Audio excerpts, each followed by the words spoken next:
ಜೈ ರಾಮಕೃಷ್ಣ. ನಮಸ್ತೆ. ಯುಗಾವತಾರ ಶ್ರೀರಾಮಕೃಷ್ಣ ಗ್ರಂಥಾಧ್ಯಯನಕ್ಕೆ ತಮ್ಮೆಲ್ಲರಿಗೂ ಸ್ವಾಗತ. ಮನುಷ್ಯ ಜೀವಿತದ ಚರಮ ಗುರಿಯೇ ಭಗವತ್ ಸಾಕ್ಷಾತ್ಕಾರ. ಹಿಂದೂ ವೇದಶಾಸ್ತ್ರಗಳು ಸಾರುವುದು ಇದನ್ನೇ, ಶ್ರೀರಾಮಕೃಷ್ಣರು ಹೇಳಿದ್ದೂ ಇದನ್ನೇ. ಈ ಗುರಿಯನ್ನು ಅವರು ಅತ್ಯಲ್ಪ ಅವಧಿಯಲ್ಲಿ ಸಾಧಿಸಿಕೊಂಡಾಯಿತು. ಹಾಗಾದರೆ ಅವರು ಮತ್ತೆ ಸಾಧನೆಗಳನ್ನು ಕೈಗೊಂಡರಲ್ಲ, ಅದರ ಅಗತ್ಯವೇನಿತ್ತು? ಈ ಪ್ರಶ್ನೆ ತುಂಬ ಸ್ವಾಭಾವಿಕವಾದದ್ದೇ. ಒಂದು ದೃಷ್ಟಿಯಿಂದ ಅವರಿಗೆ ಸಾಧನೆಯ ಅವಶ್ಯಕತೆ ಇರಲಿಲ್ಲವೆಂಬುದು ನಿಜವೇ. ಆದರೆ ಇತರ ಅನೇಕ ದೃಷ್ಟಿಕೋನಗಳಿಂದ ನೋಡಿದಾಗ ಆ ಸಾಧನೆಯ ಮಹತ್ವ ಮನವರಿಕೆಯಾಗುತ್ತದೆ. ರಾಮಕೃಷ್ಣರೇ ಹೇಳುತ್ತಿದ್ದರು, ಗಿಡ ಮರಗಳು ಮೊದಲು ಹೂ ಬಿಟ್ಟು ಬಳಿಕ ಹಣ್ಣು ಬಿಡುವುದು ತುಂಬ ಸಾಮಾನ್ಯ ಮತ್ತು ಇದು ಪ್ರಕೃತಿ ಸಹಜ. ಆದರೆ ಮೊದಲು ಫಲ ಬಿಟ್ಟು ಆಮೇಲೆ ಹೂ ಬಿಡುವ ಸಸ್ಯಗಳೂ ಕೆಲವು ಕಂಡುಬರುತ್ತವೆ ಎಂದು.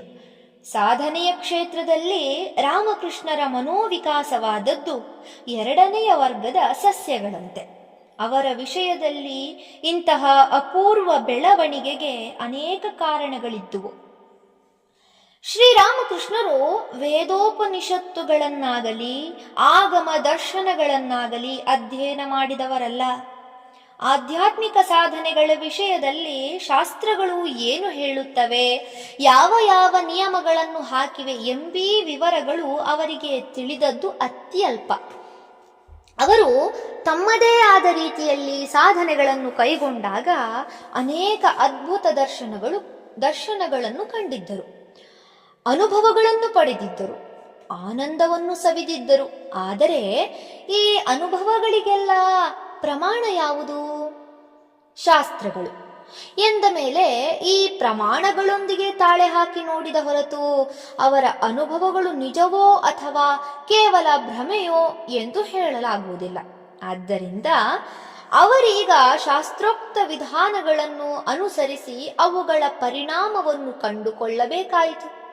ಅಲ್ಲದೆ ಈ ಸಾಧನೆಗಳನ್ನೆಲ್ಲ ಒಬ್ಬ ಗುರುವಿನ ಮೂಲಕವೇ ವಿಧಿಬದ್ಧವಾಗಿ ಸಂಪ್ರದಾಯ ರೀತ್ಯಾ ಕಲಿತು ಆತನ ಮೇಲ್ವಿಚಾರಣೆಯಲ್ಲಿ ನಡೆಸಬೇಕಾದುದು ಕ್ರಮ. ಹೀಗೆ ಸಾಧನೆ ನಡೆಸಿದ ಬಳಿಕ ಸಾಧಕನು ತನ್ನ ಅನುಭವಗಳನ್ನು ಗುರುವಾಕ್ಯದೊಡನೆ ಹಾಗೂ ಶಾಸ್ತ್ರವಾಕ್ಯದೊಡನೆ ಹೋಲಿಸಿ ನೋಡಿಕೊಳ್ಳಬೇಕು ಎಂದು ಶಾಸ್ತ್ರಗಳು ವಿಧಿಸುತ್ತವೆ. ಇದಕ್ಕಿಂತ ಮುಖ್ಯವಾದ ಹಾಗೂ ಮಹತ್ತಾದ ಮತ್ತೊಂದು ಕಾರಣವಿದೆ. ಪ್ರಥಮತಃ ಶ್ರೀರಾಮಕೃಷ್ಣರು ತಮ್ಮ ಜೀವನದಲ್ಲಿ ಯಾವ ಯಾವ ಆಧ್ಯಾತ್ಮಿಕ ಸಾಧನೆಗಳನ್ನೆಲ್ಲ ಮಾಡಿದರೋ ಅವೆಲ್ಲವೂ ಕೇವಲ ತಾವು ಶಾಂತಿಯನ್ನು ಗಳಿಸಿ ವಿಮುಕ್ತರಾಗುವುದಕ್ಕಾಗಿ ಅಲ್ಲ.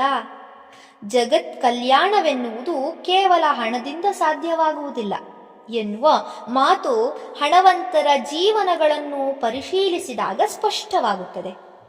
ಆದ್ದರಿಂದ ಜಗತ್ ಕಲ್ಯಾಣವು ಶಿಸ್ತುಬದ್ಧ ಆಧ್ಯಾತ್ಮಿಕ ಸಾಧನೆಯ ಮೂಲಕ ಜೀವನದಲ್ಲಿ ಧರ್ಮವನ್ನು ನೆಲೆಗೊಳಿಸಿಕೊಳ್ಳುವುದರಿಂದ ಮಾತ್ರ ಸಾಧ್ಯ.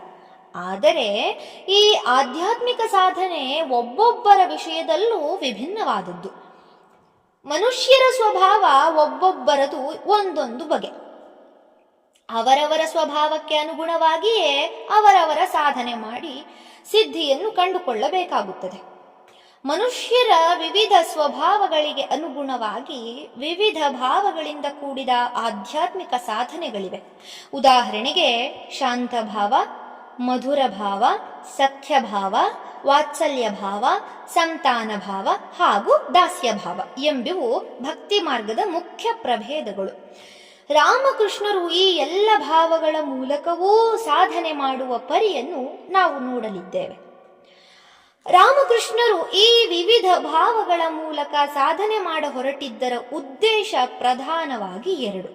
ಮೊದಲನೆಯದು ಒಬ್ಬನೇ ಭಗವಂತನನ್ನು ವಿವಿಧ ಭಾವಗಳಿಂದ ಸಾಕ್ಷಾತ್ಕರಿಸಿಕೊಂಡು ಅನುಭವಿಸಿ ಆನಂದಿಸುವುದು.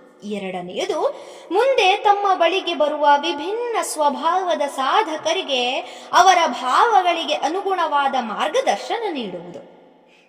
ಆದ್ದರಿಂದಲೇ ಈಗ ರಾಮಕೃಷ್ಣರು ಕಾಳಿಯನ್ನು ಸಾಕ್ಷಾತ್ಕರಿಸಿಕೊಂಡ ಬಳಿಕ ಅವಳ ದಿವ್ಯಾನಂದವನ್ನುಂಡು ಸುಮ್ಮನೆ ಕುಳಿತಿರದೆ ಇನ್ನೊಂದು ಬಗೆಯ ಸಾಧನೆಗಿಳಿದರು. ಈಗವರ ಮನಸ್ಸು ಬಾಲ್ಯದಿಂದಲೂ ತಮ್ಮ ಮೆಚ್ಚಿನ ದೇವತೆಯೂ ಮನೆದೇವರೂ ಆದ ಶ್ರೀ ರಘುವೀರನತ್ತ ಹರಿಯಿತು. ಆದ್ದರಿಂದ ಈಗ ಅವರು ಕೈಗೊಂಡ ಸಾಧನಾ ವಿಧಾನವೇ ದಾಸ್ಯಭಾವ. ಮಹಾವೀರನಾದ ಹನುಮಂತನೇ ಈ ದಾಸ್ಯಭಾವದ ಆಚಾರ್ಯ ಎನ್ನಬಹುದು. ಅಸಂಖ್ಯಾತ ಮಾನವರ ಅಸಂಖ್ಯಾತ ವಾನರರ ಮಧ್ಯೆ ಶ್ರೀರಾಮನ ಆಪ್ತ ಭಕ್ತನಾಗಿ ಪ್ರಾಣಪ್ರಿಯನಾಗಿ ಕಂಗೊಳಿಸಿದ ಕಿಂಕರನೆಂದರೆ ಹನುಮಂತನಲ್ಲವೇ? ಅವನು ಶ್ರೀರಾಮನನ್ನು ಒಲಿಸಿಕೊಂಡದ್ದು ಹೇಗೆ? ನಿಷ್ಠಾಯುಕ್ತ ದಾಸ್ಯಭಾವದಿಂದ ಸಲ್ಲಿಸಿದ ಸೇವೆಯಿಂದ. ಪರಮಾತ್ಮನಿಗೆ ದಾಸ್ಯಭಾವದಿಂದ ಸೇವೆಗೈದು ಪರಿಪೂರ್ಣತೆಯನ್ನು ಪಡೆಯಲು ಖಂಡಿತ ಸಾಧ್ಯ ಎಂದು ಮನಗಂಡ ರಾಮಕೃಷ್ಣರು ಸ್ವಲ್ಪವೂ ಕಾಲ ವಿಳಂಬ ಮಾಡದೆ ಹನುಮಂತನನ್ನು ಆದರ್ಶವಾಗಿಟ್ಟುಕೊಂಡು ಸಾಧನೆಗೆ ಧುಮುಕಿಯೇ ಬಿಟ್ಟರು. ಈಗ ಅವರು ಕೈಗೊಂಡ ಉಪಾಯವೆಂದರೆ ತಮ್ಮನ್ನೇ ಹನುಮಂತ, ಶ್ರೀರಾಮನ ನಿಷ್ಠಾವಂತ ದಾಸ ಎಂದು ಭಾವಿಸತೊಡಗಿದ್ದು. ಈ ಉಪಾಯ ಅವರಿಗೆ ಯಾರೂ ಹೇಳಿಕೊಟ್ಟದ್ದಲ್ಲ. ಇಂಥ ಸಾಧನೆಯನ್ನು ಹಿಂದೆ ಯಾರಾದರೂ ಮಾಡಿದ್ದರೋ ಇಲ್ಲವೋ ಎಂಬುದೂ ಅವರಿಗೆ ತಿಳಿಯದು. ಈ ಭಾವ ಅವರಲ್ಲಿ ತಾನೇ ತಾನಾಗಿ ಉದ್ಭವಿಸಿತು. ಒಡನೆಯೇ ಅವರು ತಮ್ಮ ಮನದ ನಿರ್ದೇಶನದಂತೆ ಸಾಧನೆಯಲ್ಲಿ ತೊಡಗಿಯೇ ಬಿಟ್ಟರು. ಧನ್ಯವಾದಗಳು. ಮುಂದುವರಿದ ಭಾಗ ಮುಂದಿನ ಸಂಚಿಕೆಯಲ್ಲಿ. ಓಂ ಶಾಂತಿ ಶಾಂತಿ ಶಾಂತಿ. ಹರಿ ಓಂ ತತ್ಸತ್. ಶ್ರೀರಾಮಕೃಷ್ಣಾರ್ಪಣಮಸ್ತು. ಸರ್ವೇ ಜನ ಸುಖಿನೋ ಭವಂತು. ಜೈ ಶ್ರೀಮಾತಾ.